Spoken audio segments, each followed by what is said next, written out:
Bom dia, irmãos. Graça e a paz do Senhor Jesus.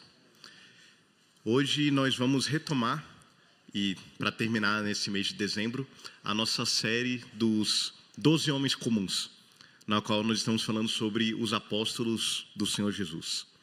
Nós já passamos por vários deles, né? E agora esse mês nós veremos os que estão faltando. E hoje nós vamos ver sobre um apóstolo que é bem conhecido nosso, mas normalmente de uma forma negativa. Nós vamos falar sobre Tomé. E provavelmente, qual é a primeira coisa que os irmãos lembram sobre Tomé, quando alguém fala do apóstolo Tomé? Que ele não creu, que ele foi incrédulo. Mas eu queria apresentar para os irmãos uma outra perspectiva sobre Tomé. E isso é uma coisa muito interessante para nós pensarmos, porque se nós pegamos apenas um quadro da vida de uma pessoa, um momento específico, pode ser que nós façamos um juízo muito negativo sobre ela.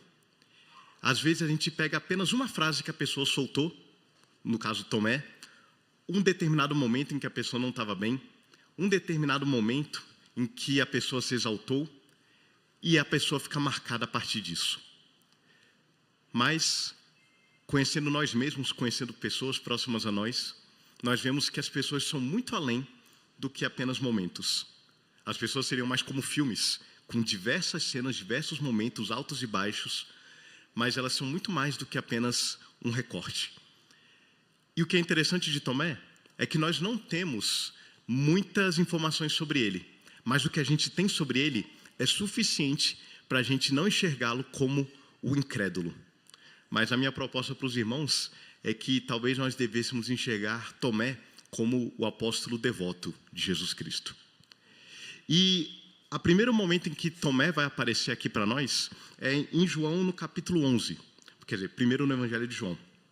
Mateus, Marcos e Lucas falam sobre Tomé, só que apenas nas listas em que tem o nome dos apóstolos. Onde nós aprendemos um pouco mais sobre Tomé, e são poucos momentos, só que são momentos extremamente relevantes, é no Evangelho de João. Então, João, no capítulo 11, vamos contextualizar aqui um pouco do que está acontecendo. Voltando um pouco antes, na verdade. João, no capítulo 10, Jesus estava caminhando em Jerusalém, ensinando, e participou da festa da dedicação. E, mais uma vez, Jesus causou, digamos assim, um certo tumulto por causa dos seus ensinos. Os seus ensinos, Jesus trazendo para si as promessas do Antigo Testamento, Jesus falando até mesmo que ele era, deixa eu ver se não é aqui, para eu não falar errado, mas ele falando sobre a vida eterna, ele falando que ele não perde nenhum dos que são entregues a ele falando coisas que atribuindo a ele realmente uma questão divina, uma questão do rei prometido, uma questão de tudo aquilo que as pessoas aguardavam estava para se cumprir nele. E por conta disso, ele mais uma vez causou uma celeuma entre os fariseus, entre os judeus, entre os saduceus. Todo mundo estava agitado, todo mundo, a ponto de nós lermos no verso 39. Nesse ponto, procuravam outra vez prendê-lo, mas ele se livrou de suas mãos. Jesus já estava marcado de morte. Os judeus tentaram pegar ele várias vezes, mas ainda não era chegada a hora. E Jesus então consegue escapar mais uma vez da mão dos judeus. E nisso, nós continuamos no texto, nós vamos ler que novamente se retirou para além do Jordão, para o lugar onde João batizava no princípio, e ali permaneceu. E iam muitos ter com ele, e diziam, realmente João não fez nenhum sinal, porém tudo quanto disse a respeito deste era verdade. E muitos ali creram nele. Então, o que nós vemos aqui? Jesus sai de Jerusalém. Jerusalém, que era o local que deveria receber o grande rei, que era o local onde o Messias deveria se manifestar, que era o local onde todas as expectativas do povo deveriam se cumprir, era justamente o local onde queriam matar o Messias. Jesus então consegue fugir dos judeus e volta para além do Jordão, e lá ele continua a pregar. E de repente as multidões mais uma vez continuam a se juntar ao redor de Jesus. Então a expectativa de repente muda. Os discípulos, pensem na visão dos discípulos aqui. Eles estavam com Jesus em Jerusalém. Lá era para ele ser coroado. Lá ele começou a ser perseguido. Lá queriam matar Jesus. E então Jesus foge. Jesus foge e vai para além do Jordão. E lá as multidões começam a se reunir em torno de Jesus. A expectativa dos discípulos, então, fica boa de novo. Vejam o tanto de multidões. Se todas essas multidões que se reúnem ao redor de Cristo marcharem com Ele para Jerusalém, porque a visão dos apóstolos ainda era uma visão muito material, eles pensavam, nós vamos poder de fato tomar Jerusalém. Nós vamos poder de fato ser coroado. Os opositores de Jesus não vão poder resistir a Ele, porque as multidões estão com Ele. E Jesus está lá pregando da além do Jordão. Então, no capítulo 11, chega a notícia de que Lázaro estava doente. Doente a ponto de morrer. Suas irmãs Marta e Maria pedem para avisar. Avisem a Jesus que aquele a quem amas está doente, a ponto de morrer, e peça para ele vir. Jesus recebe a notícia, vou ler o texto aqui. Ao receber a notícia, capítulo 4, verso 4, disse Jesus: esta enfermidade não é para a morte, e sim para a glória de Deus, a fim de que o Filho de Deus seja por ela glorificado. Ora, amava Jesus a Marta e a irmã e a Lázaro. Quando, pois, soube que Lázaro estava doente, ainda se demorou 2 dias no lugar onde estava. Depois disse outra vez aos discípulos: vamos outra vez para a Judeia. Disseram-lhe os discípulos: mestre, ainda agora os judeus procuravam apedrejar-te, e voltas para lá? Respondeu Jesus: não são 12 as horas do dia? Se alguém andar de dia, não tropeça, porque vê a luz deste mundo. Mas se andar de noite, tropeça, porque nele não há luz. Isto dizia, e depois lhes acrescentou: nosso amigo Lázaro adormeceu, mas vou para despertá-lo. Disseram-lhe, pois, os discípulos: Senhor, se dorme, estará salvo. Jesus, porém, falara com respeito à morte de Lázaro, mas eles supunham que tivesse falado do repouso do sono. Então Jesus lhes disse calmamente: Lázaro morreu, e por vossa causa me alegro de que lá não estivesse, para que possais crer, mas vamos ter com ele. Então, quando nós vemos aqui a situação, nós vemos que Jesus ainda espera 2 dias até se prontificar a ir ver Lázaro. E quando ele fala para os discípulos: vamos voltar para a Judeia, é aquele balde de água fria nos discípulos, porque eles ainda falam: Senhor, ali estava lá agora e queriam te matar, e o Senhor quer voltar para lá? Eles podiam até pensar: olha aqui ao nosso redor, multidões estão te seguindo, multidões estão crendo no Senhor, e o Senhor quer voltar justamente para onde querem te matar? Os discípulos, uma visão um pouco mais estratégica, como Jesus muitas vezes condenou uma visão dos homens, eles pensavam: não é a melhor estratégia voltar para Jerusalém agora, vamos esperar as coisas acalmar, vamos esperar mais multidões estarem conosco, e então a gente volta. E aí Jesus fala: nós temos que ir porque Lázaro adormeceu. E aí os discípulos, melhor ainda: se ele está dormindo, então ele está bem, a gente não precisa ir. Está tudo certo, ele está dormindo, vai ficar bem.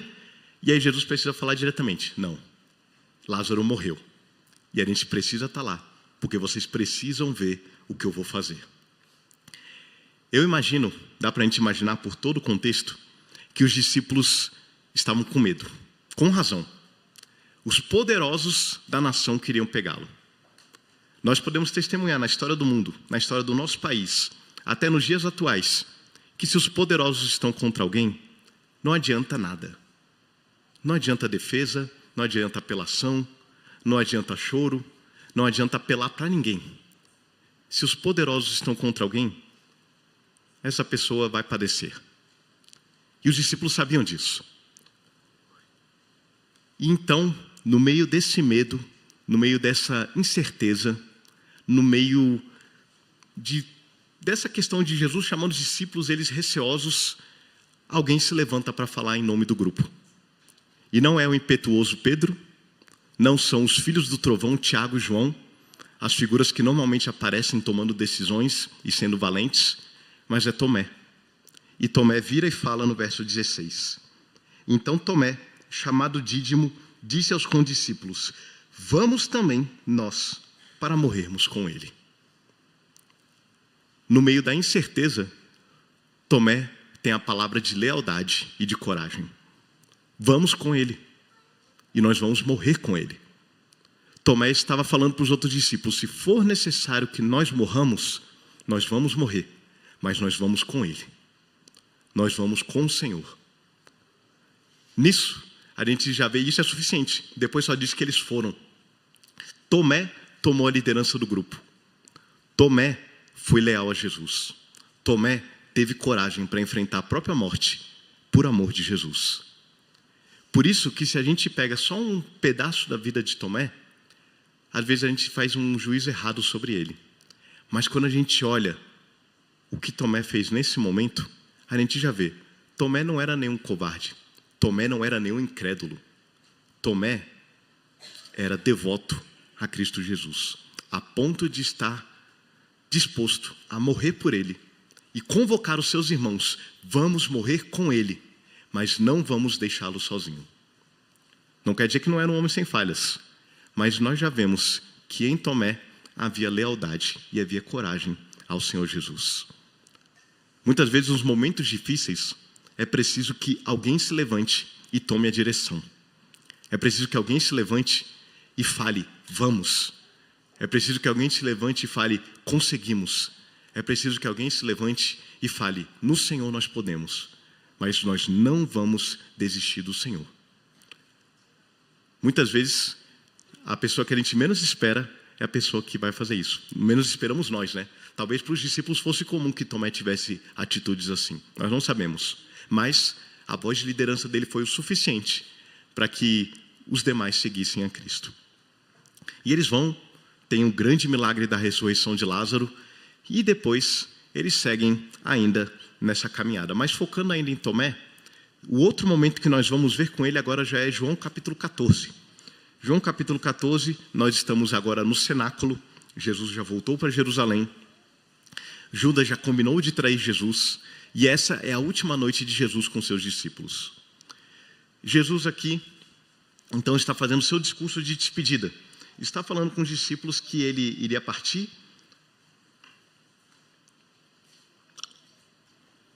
que ele iria preparar lugar para os discípulos.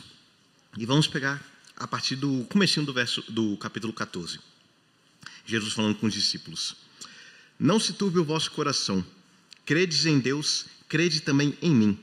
Na casa de meu pai há muitas moradas. Se assim não fora, eu vou-lo teria dito. Pois vou preparar-vos lugar. E quando eu for e vos preparar lugar, voltarei e vos receberei para mim mesmo, para que onde eu estou, estejais vós também. E vós sabeis o caminho para onde eu vou. Disse-lhe Tomé, Senhor, não sabemos para onde vais. Como saber o caminho? É interessante a interpelação de Tomé nesse momento.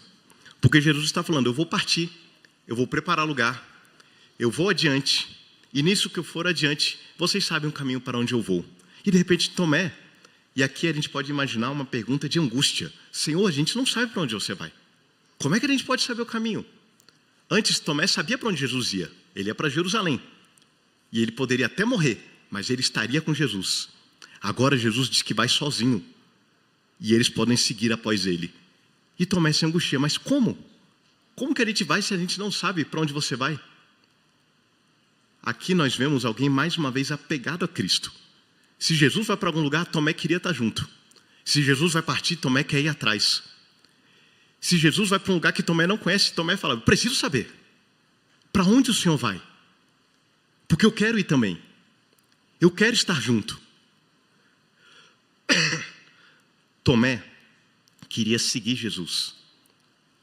Mas ele não sabia ainda para onde Jesus ia. Não tinha entendido, né? Nenhum dos discípulos estava entendendo muito o que estava acontecendo aqui no momento. Daqui a pouco Jesus vai explicar.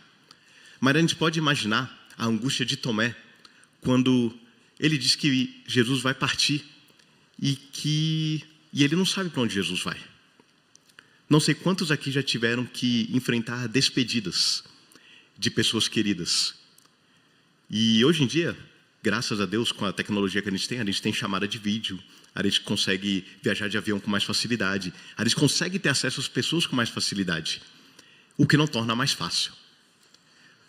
Mas aqueles que já passaram por despedidas de vou viajar ou vou me mudar e não sei quando a gente vai se ver de novo, sabem o que é um pouco dessa angústia. Sabem o que é você não saber quando você vai ver aquela pessoa que tanto importa para você de novo. Você fica com o coração apertado. Mesmo quando você sabe, não, semana que vem, daqui a um mês, qualquer coisa assim, está marcado o retorno. Você fica com o coração apertado de se afastar de quem você ama. Amanhã eu completo 7 anos de casado com a Thalita, com a graça de Deus. Glória a Deus mesmo.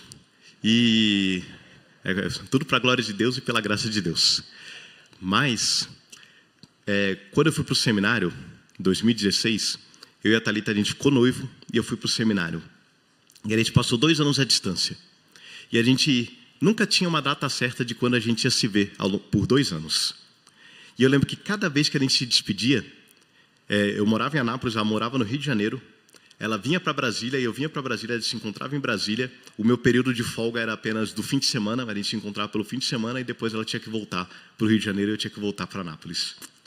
Eu lembro que os irmãos percebem notoriamente que eu não sou uma pessoa muito emotiva, e que a Thalita é muito mais intensa nas emoções.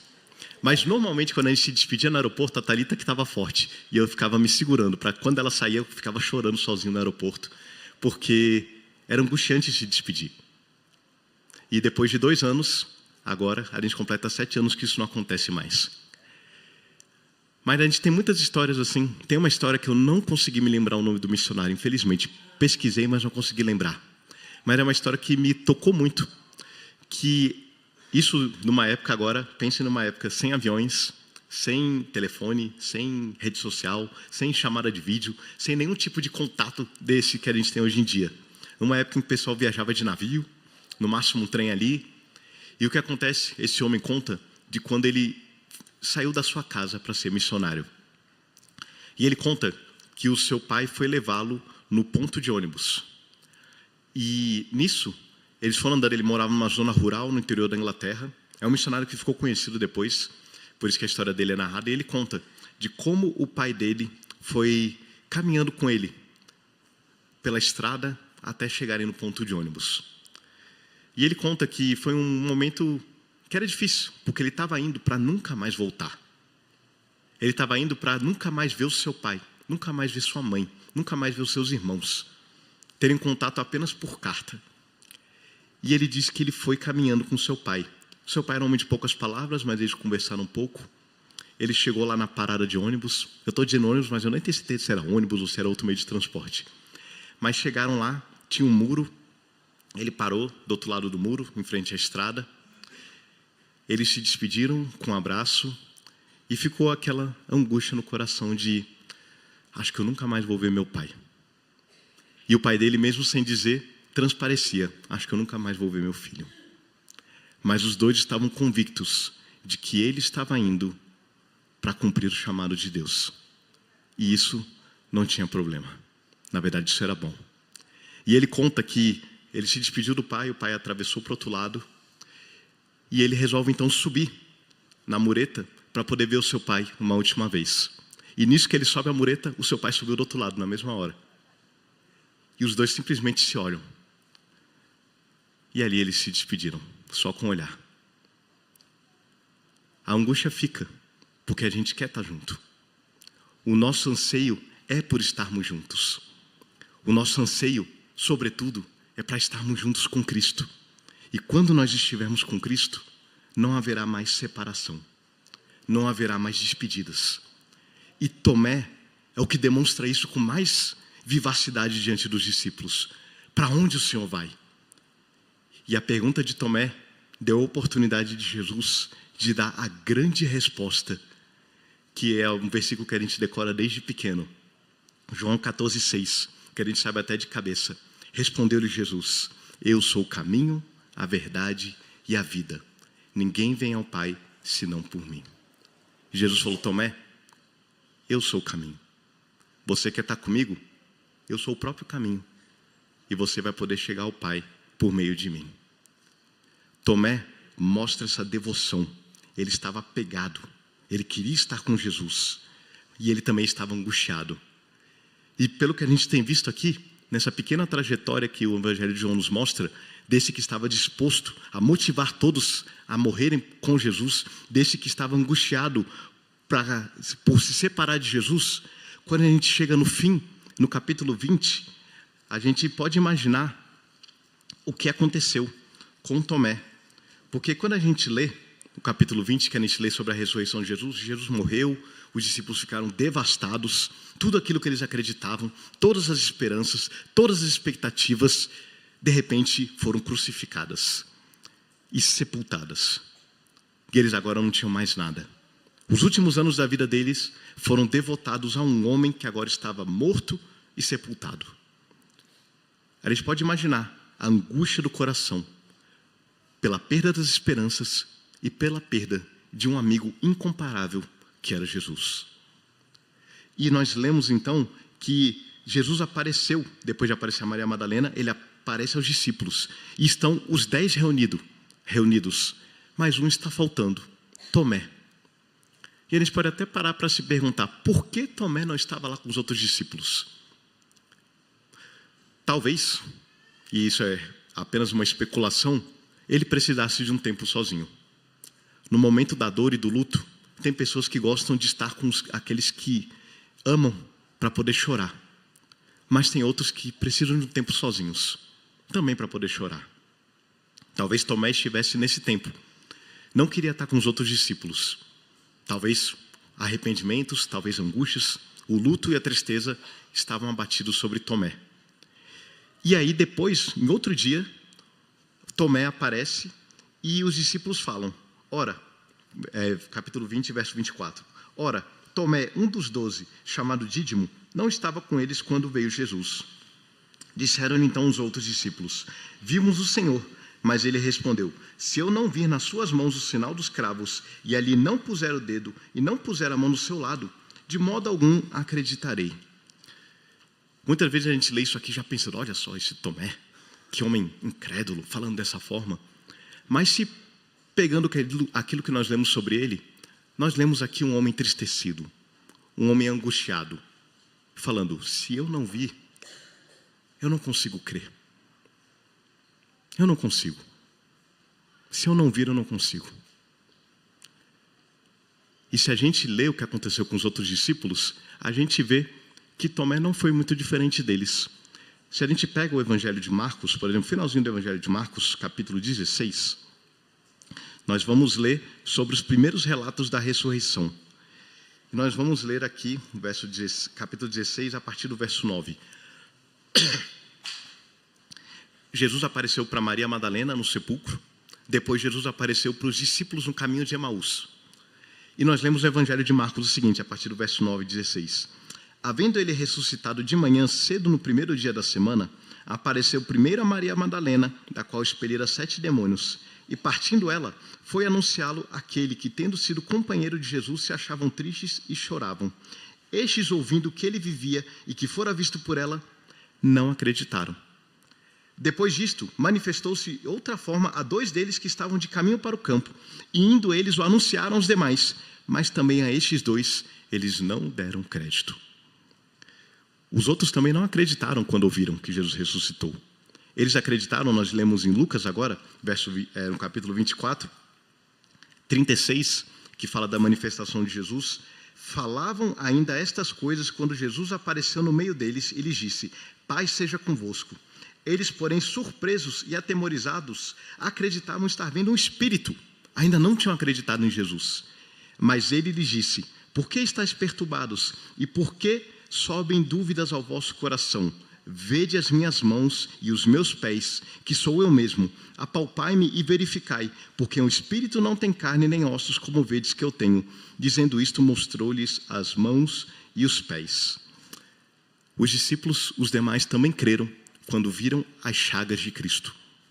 Tomé não foi diferente deles, mas ele não estava lá na hora.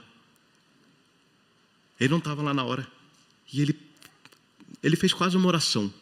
Se eu não vi, eu não creio. Eu não consigo crer. Não estou dizendo que não faltou fé a ele. Tanto que Jesus depois vai fazer uma observação sobre a fé de Tomé. Mas ele não estava conseguindo crer. No meio da sua angústia. E quantos de nós, muitas vezes não acontece isso? No meio da angústia, no meio da dor, a gente tem dificuldade para crer. Quando os diagnósticos aparecem, a gente tem dificuldade para crer. Ou a gente até crê, mas a gente até, como aquele pai em Marcos, capítulo 9, que diz, Senhor, eu creio, me ajuda na minha incredulidade. Quando um filho é diagnosticado com alguma doença, uma doença que pode paralisá-lo, a gente pede para o Senhor, me ajuda a ver, me ajuda a crer. Quando ele é internado com bronquiolite, a gente pede, Senhor, me ajuda. Quando ele é entubado, a gente pede, Senhor, me ajuda. Quando um parente nosso é diagnosticado com câncer, a mãe, o pai, o irmão, a gente pede, Senhor, me ajuda a crer. Quando o filho tem uma parada cardiorrespiratória, a gente pensa, me ajuda a crer. Eu não consigo ver. Se eu não vir, eu não consigo. E o Senhor é tão misericordioso que Ele se mostra. Ele se mostra. Verso 26 a gente lê. Passados 8 dias, estavam outra vez ali reunidos os seus discípulos e Tomé com eles. Estando as portas trancadas, veio Jesus, pôs-se no meio e disse-lhes, paz seja convosco. E logo disse a Tomé, Tomé orou e Jesus respondeu, põe aqui o dedo e vê as minhas mãos. Chega também a mão e põe no meu lado. Não sejas incrédulo, mas crente. Creia em mim. Eu estou aqui. Eu estou aqui. Eu estou vivo. Eu estou aqui. E Tomé, o Tomé que muitas vezes a gente trata assim, faz uma das declarações mais fantásticas das Escrituras. E a gente vê aqui, e não dá para imaginar Tomé de uma forma tão contido. Eu imagino ele vendo Jesus, ele tocando Jesus, que nem tem as obras de arte, né, que mostra ele tocando na ferida. E ele vira aí, Senhor meu e Deus meu. Jesus está vivo. Ele declarou, Jesus era Senhor e era Deus da vida dele. Nenhum discípulo tinha feito essa declaração ainda. Nenhum discípulo tinha declarado ainda que Jesus era Deus. Mas Tomé declarou que Jesus é o Senhor sobre todas as coisas e que Ele é o Deus Criador, o Deus que venceu a morte, o Deus que traz a vida eterna. Tomé nos ensina que em meio à dor, em meio ao medo, em meio à incredulidade, nós podemos ser devotos e apegados a Cristo Jesus. Nós podemos ser apegados a Cristo Jesus. A contemplação de Cristo que Tomé teve deve nos levar a declarar, da mesma forma que Tomé, Senhor meu e Deus meu. Senhor meu e Deus meu. Jesus é o nosso Senhor. Jesus é o nosso Deus. E Ele se revela para nós. Que nós possamos também sermos leais, corajosos, apegados, devotos a Cristo Jesus. É isso que a palavra de Deus nos chama a fazer. É isso que Tomé, e apenas para concluir com Tomé, Tomé diz a tradição que foi pregando o Evangelho depois do Pentecostes até a Índia. E ele teria sido morto na Índia. E até hoje tem igrejas na Índia que dizem que foram fundadas por Tomé. Dizem que ele foi enterrado lá. Tem um local lá, uma colina, que diz que é onde Tomé está enterrado. Ele foi até o fim. Leal, corajoso, apegado a Cristo e devoto até o fim.